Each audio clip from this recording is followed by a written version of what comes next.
오늘도 당신의 곁에서 조용히 시작합니다. 오늘도 문을 닫습니다. 30년 전, 이 가게 문을 처음 열던 날이 아직도 선명합니다. 25평 남짓한 이 공간에 저는 제 인생을 걸었습니다. 유리 진열장 하나하나 직접 닦고 저울을 놓고 첫 손님을 기다리던 그날의 떨림을 그땐 좋았습니다.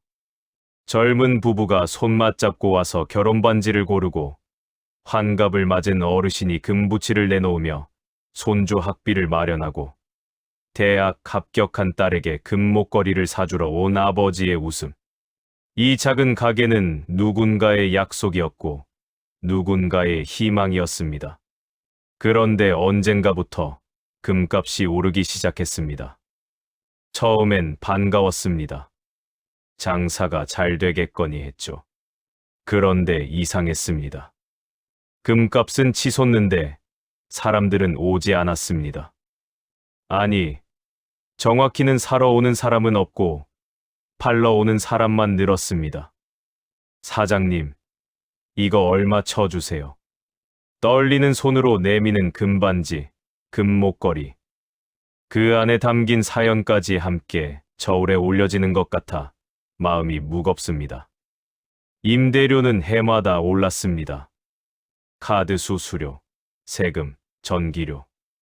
발리지 않는 재고만 쌓여갑니다. 금값이 비싸니 아무도 사지 않습니다. 역설입니다. 금이 귀해서 망하는 금은방. 은행 이자를 내지 못한 달이 있었습니다. 그때 처음 제 통장을 열었습니다. 노후를 위해 30년간 모아둔 그 돈을 한 달만 버티면 된다고 생각했습니다. 그런데 한 달이 두 달이 되고 1년이 지나고 이제 통장에 남은 건 거의 없습니다. 어제 마지막 재고를 도매상에 넘겼습니다. 진열장은 텅 비었습니다. 유리에 비친 제 얼굴이 낯설었습니다. 언제 이렇게 늙었나 싶었습니다. 오늘 저녁 저는 이 가게의 마지막으로 섭니다. 30년을 함께한 이 공간. 경광등 불빛 아래 서서 천천히 둘러봅니다. 손때 묻은 계산대, 금 시세가 적힌 칠판, 손님을 맞이하던 의자, 전등 스위치에 손이 갑니다. 딸깍. 어둠이 내립니다. 열쇠를 돌립니다. 찰칵. 뒤돌아서서 간판을 봅니다. 금은방. 불 꺼진 간판. 발걸음을 뗍니다. 집으로 가는 길, 종로 거리는 여전히 밝습니다. 사람들은 웃고, 걷고, 살아갑니다. 저도 살아가겠지요. 그저 이제는 이 거리에 제 가게가 없을 뿐입니다. 그 어디는 AI이며 실수할 수 있습니다. 응답을 다시 한번 확인해 주세요. 새벽 4시. 아직도 이 시간이면 눈이 떠집니다. 30년 동안 새벽 5시에 일어나 가게 문을 여는 삶을 살았으니까요. 몸이 기억합니다. 일어나야 한다고. 가게로 가야 한다고. 그런데 이제 갈 곳이 없습니다. 어젯밤 마지막 열쇠를 집주인에게 건넸습니다. 그분은 아무 말 없이 받았습니다. 30년을 함께했지만 끝은 그렇게 담담했습니다. 처음엔 이상했습니다. 뉴스에서 금값이 올랐다고 할 때마다 저는 좋아해야 했습니다.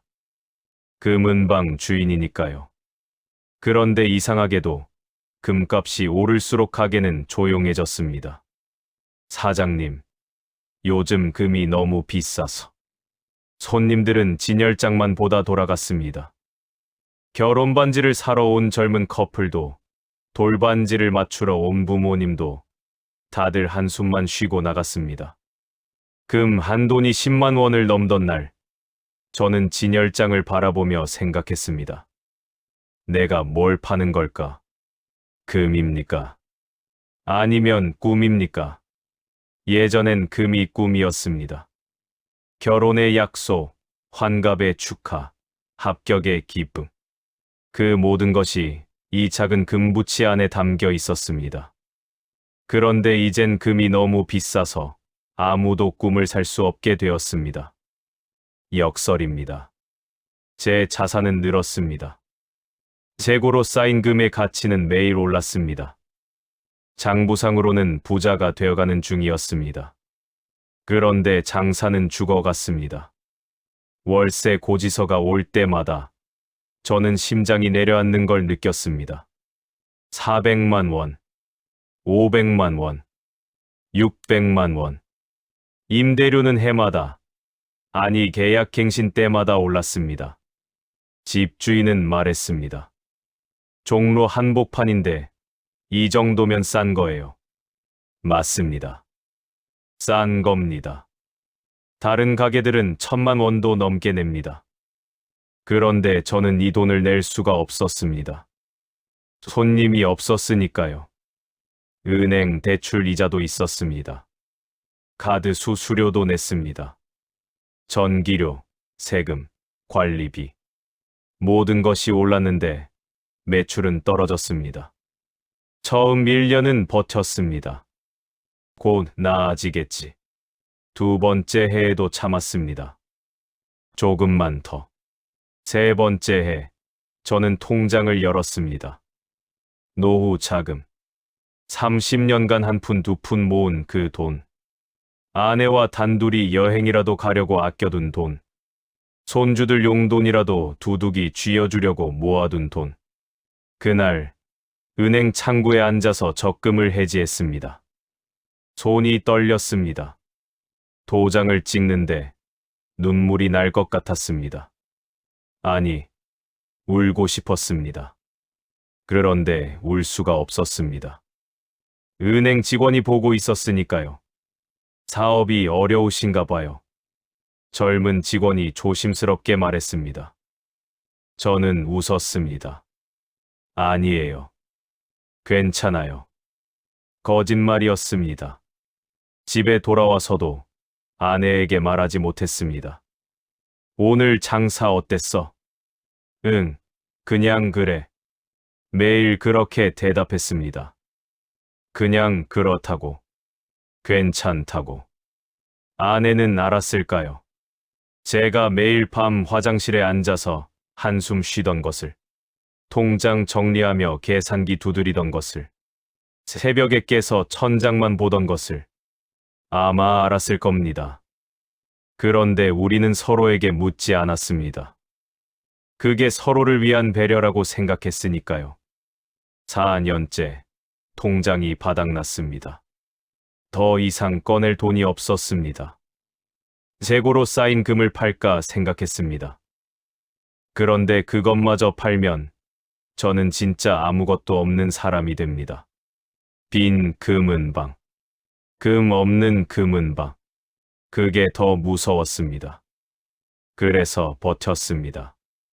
조금 더, 조금만 더. 어느 날 도매상에서 전화가 왔습니다. 사장님, 재고 정리 안 하세요? 요즘 금값 좋은데. 저는 대답하지 못했습니다. 수화기 너머로 들리는 그의 목소리가 마치 제게 묻는 것 같았습니다. 당신은 이제 끝입니까? 그날 밤, 저는 가게에 혼자 앉아 있었습니다. 형광등 불빛 아래 텅 빈 진열장을 보며 생각했습니다. 언제부터였을까요? 이 가게가 제 삶을 갉아먹기 시작한 게 처음엔 제가 가게를 살렸습니다. 새벽같이 일어나서 밤늦게까지 일하며 손님 한 명 한 명 정성껏 모셨습니다. 그런데 어느 순간부터 가게가 저를 잡아먹기 시작했습니다. 제 시간을, 제 건강을, 제 노후를, 제 마음까지. 매일 조금씩. 천천히. 그렇게 30년이 지났습니다. 그리고 이제 저는 여기 없습니다.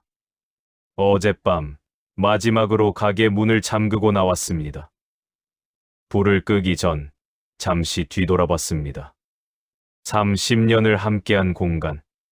그 안에서 웃고, 울고, 분노하고, 희망했던 시간들.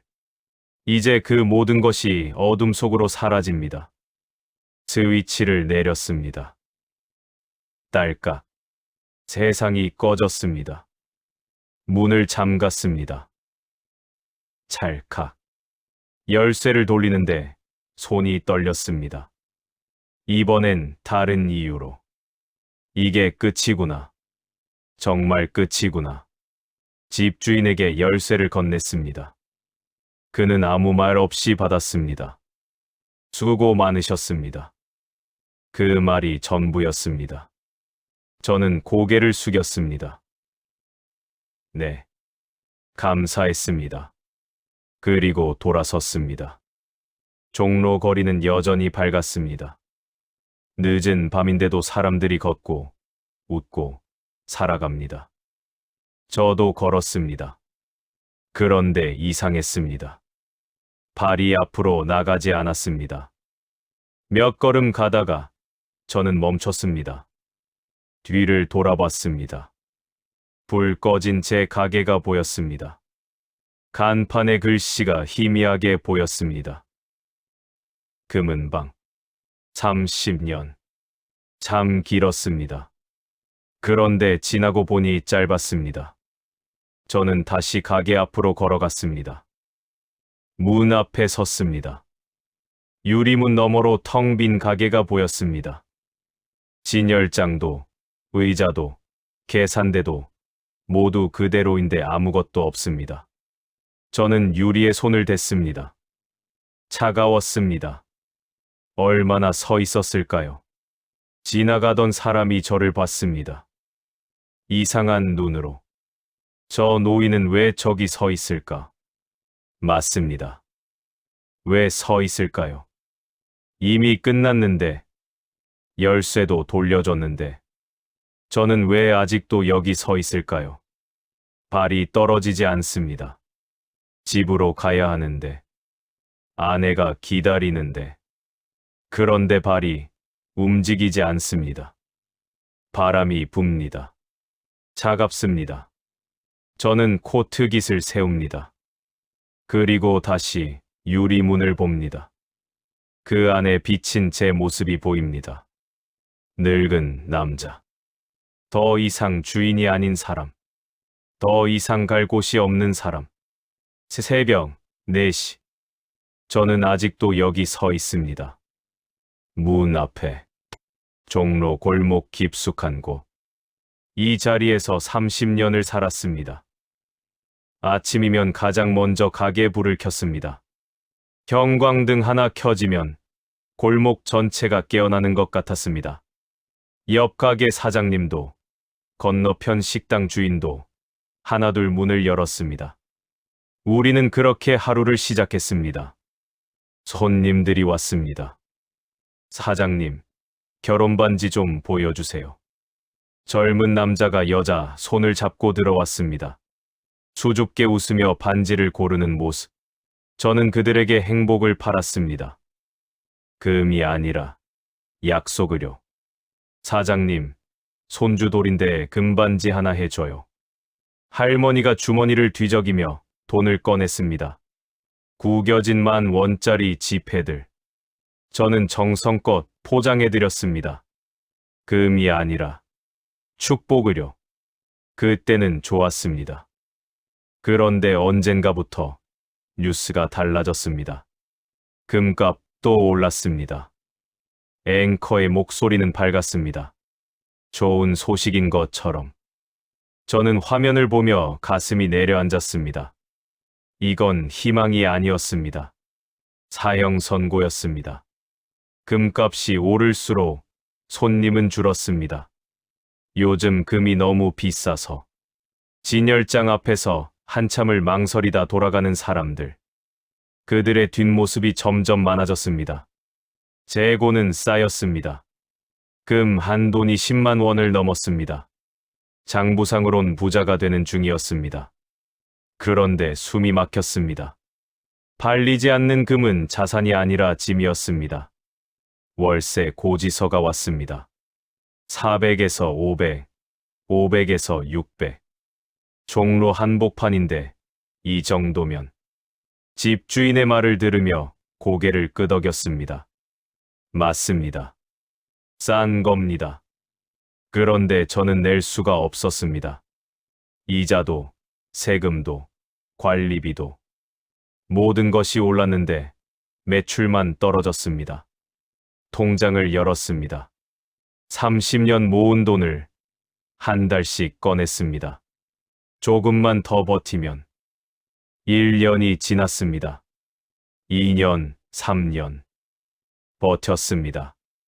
그게 제가 할 수 있는 전부였습니다. 그리고 어제 마지막 재고를 넘겼습니다. 진열장이 비었습니다. 불을 껐습니다. 문을 잠갔습니다. 열쇠를 돌려줬습니다. 아무 말도 하지 않았습니다. 할 말이 없었습니다. 골목을 나섭니다. 뒤돌아보지 않습니다. 발소리만 골목에 울립니다. 한 걸음, 한 걸음. 제 뒤로 가게는 어둠 속에 남습니다. 골목도 조용해집니다. 저는 그저 걷습니다. 이 구조 속에서 30년을 버텨온 사람처럼, 그리고 이제는 떠나가는 사람처럼. 골목은 여전히 거기 있을 겁니다. 내일도, 모레도. 다만 이제 제 불빛은 없을 것입니다. 이 이야기가 당신의 마음에 잠시라도 머물렀다면 좋아요와 구독으로 함께해 주세요. 다음 이야기에서 다시 뵙겠습니다.